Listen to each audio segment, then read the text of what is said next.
3 tips do you have for future Islanders? Always communicate with your professors when you're going to be gone.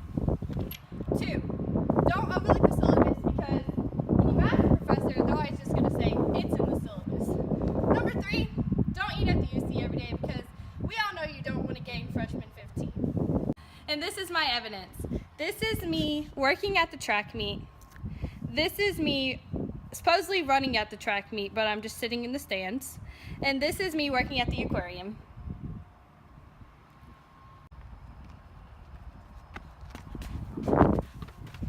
In what way did you contribute to the Islander community this semester? I participate on the TMUCC track team, and I volunteer for the track meets that are here at the school, which puts in a lot of my time. How does this demonstrate your social and personal responsibility to the larger community? I think having to be on a certain schedule and being there on time is definitely a responsibility, and just being an overall student athlete is a lot of responsibility. Alright, so my name is Keegan Oliveira. I'm a freshman. This is my 2nd semester at TMUCC, and I'm a finance major. So I'm going to be discussing the first SLO. It reads Reflect and Integrate Learning from Learning Community Courses, including development of critical thinking skills, social and our personal responsibility. So critical thinking wise, I think I improved a lot just in terms of how my study habits were and keeping up with all the quizzes that we had in both comm and history. So yeah, like study habits, I would write all of the ID terms that we needed to know for our history exams. So like the Dawes Act, for example, Pullman Strike, I don't know if y'all can see that, and the Manhattan Project, for example. I would just write all the ID terms, and there was usually about anywhere between like 15 to like 18 terms, so there was a lot. So I had to do it, plenty of days before, it couldn't just be like a last-ditch effort the night before.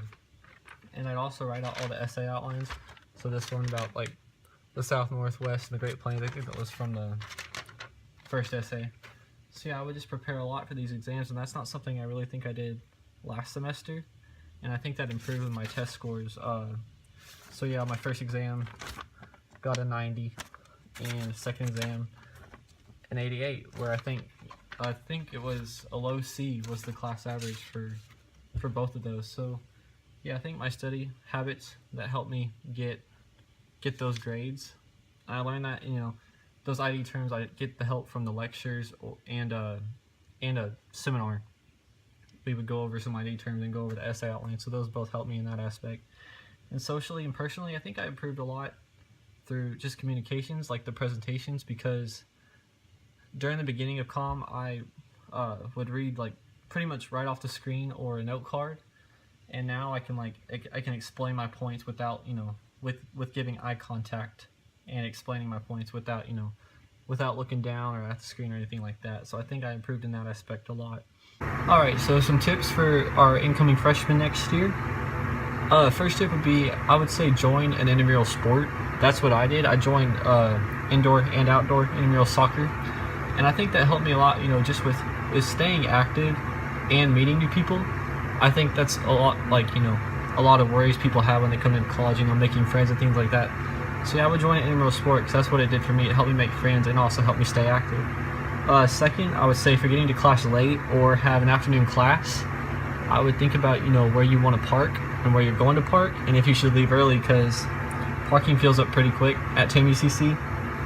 So yeah, I would plan ahead so you're not more late to class than you might have already been or late at all. And also I would say my third tip would be to just stay organized. I kind of mentioned before, I had a lot of quizzes and discussion forums in my learning community and even outside learning community, so I think it's important to keep up with all that and plan ahead and be proactive about it. Do it ahead of time. Don't do it all last minute, because then you're going to be really unorganized and you might end up turning things in late or not getting them in at all. So yeah, I would just be proactive with all your stuff that you have, and balancing the online and in-class aspect of within the learning community in your other classes. So yeah. Hey guys, my name is Laurel. I am a major in nursing and a minor in computer science. I'm from Fort Worth, Texas, and I moved to Corpus Christi. To start off, I'm going to talk about the third SLL, which is discover relevance of learning in a learning community through real-world application.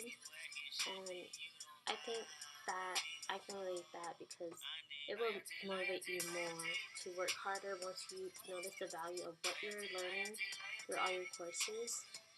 Like, for example, your first year seminar, you're required to take that your first freshman year, which that class helps you motivate you to get out, go to school events, and stay active with the campus. And honestly, the big event was one that a lot of people went to. There's also the farmers market, which I went to.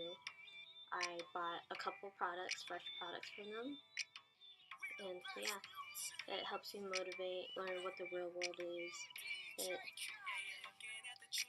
3 tips I would like to share with you guys is always back up your files. Dropbox is one of the biggest things that you should start using. It's really helpful even throughout your college life or your real world life. Always keep that handy. Get to know your professors better. They will help you a lot. They will adjust things to you. If you're absent, they will let you know what work you miss. And the third one is take smart notes. Don't take stupid notes. Don't take all the notes that you see on the slide.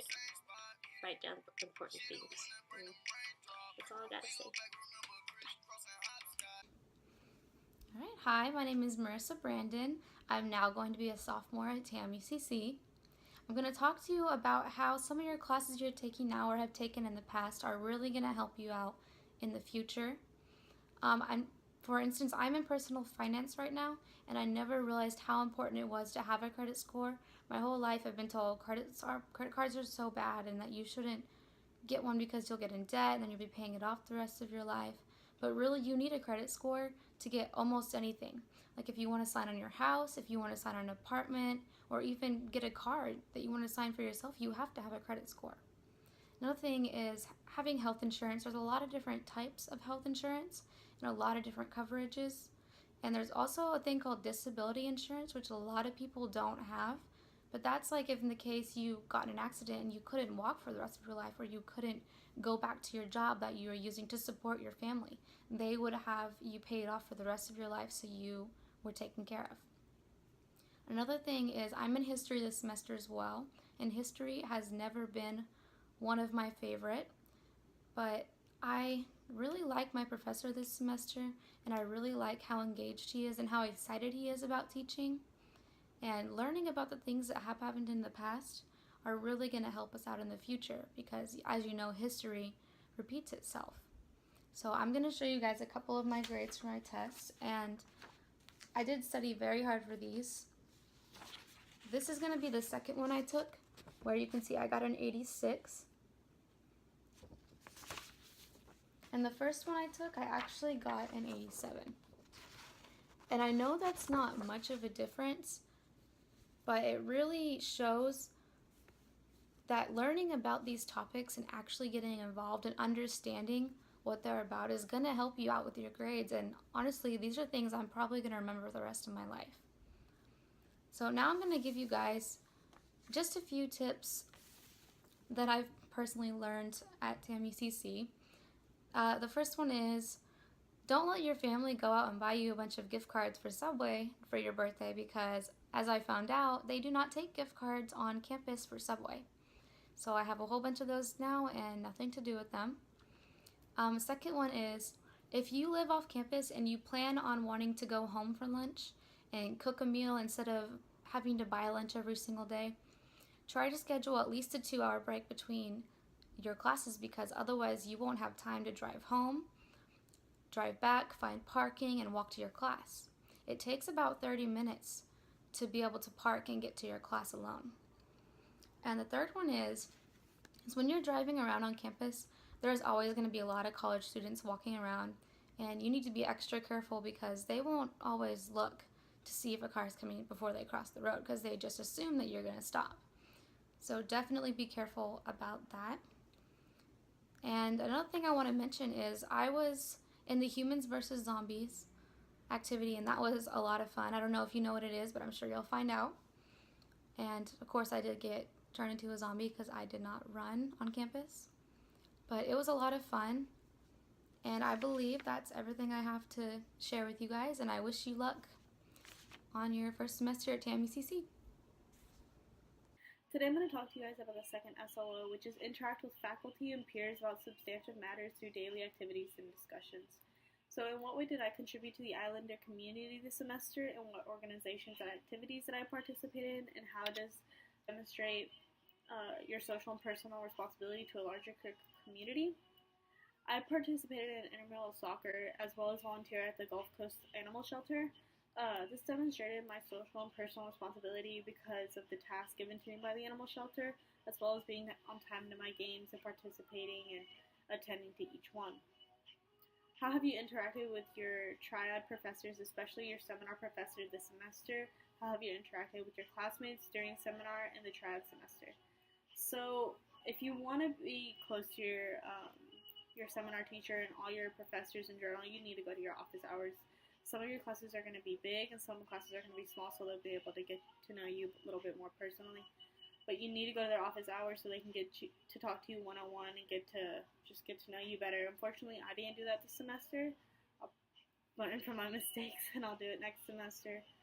But I had more of an email relationship with my seminar teacher as well as with the rest of my professors. So discuss lessons you've learned, discoveries you've made, or realizations you've achieved as a student, as a learner, and as an individual during the semester. So what I've learned and what you guys are probably going to learn is that living with a roommate is really hard. You're going to have to adjust to their schedule and they're going to have to adjust to yours. You're probably not going to like some of the things that they do. They're not going to like some of the things that you do. You guys just have to have a balanced relationship, and you guys are going to figure that out, and it's really hard. I don't know where you guys are coming from or how far you guys are away from home, but being 4 hours away, since I'm from Austin, it's been a huge adjustment. I'm a very family-oriented person, and not being able to be with my family and see them every day, it's been very hard. So I've been having to adjust, and it's gotten a lot better. First semester was a lot harder. So here, depending on your professors, they may not take attendance, but unlike high school, they do. But it's your choice or not. If you go to class, you don't have your parents on your back about getting to class and turning your stuff in on time, and that's what you have to do. If you're shy like me and you don't want to participate in community, just join sports. You don't really have to talk to anyone, and you just slowly make your way through, and you make new friends in the process. But you do need to be a part of the community in some way, or else you're going to be isolated alone in your room, and you're not going to be happily personally. So how have learning community experiences benefited you this semester, or specifically have you seen benefits? I feel like I'm a lot more prepared for my second year of college. I know how to study. I've learned how not to procrastinate. I know you guys are probably going to do that your first semester and think you guys can just do it right on time, but you can't. You really need to get on top of your stuff. I learned to be more independent because in high school they took attendance, like I said. I was able to really, as a student, I was on top of my work. I was able to just really grow as a person and as an individual, so I could see the changes myself. Like I said before, it's your choice if you want to go to class or not. So 3 tips I would like to share with you guys is find a balance between studying and have a party with your friends. I know it's going to seem first semester you guys are going to want to party. I understand. We got that all over the first system. But you got to find an equal balance. Second tip would be never to procrastinate and keep up with your work. You guys are really going to realize how everything can pile up quick if you don't keep up. You need to communicate with your professors. Your professors are going to really care if you're emailing them, talking to them, and showing that you're really putting in effort to try to get a good grade in their class. As well as attend class, like I said before, it's your choice if you're going to attend, but this is your future. This isn't high school anymore. You're going to have to really put in work. If you fail, you fail. You pass, it's all on you. No one's going to be there to hold your hand. My second tip would be get involved with the campus community. I joined intramural soccer. I met a lot of new people, and I was able to stay fit as well. Just get involved with the community so you're not sitting in your room all alone. But, yeah, that's all I have to say. And this is Nikki. Bye, guys.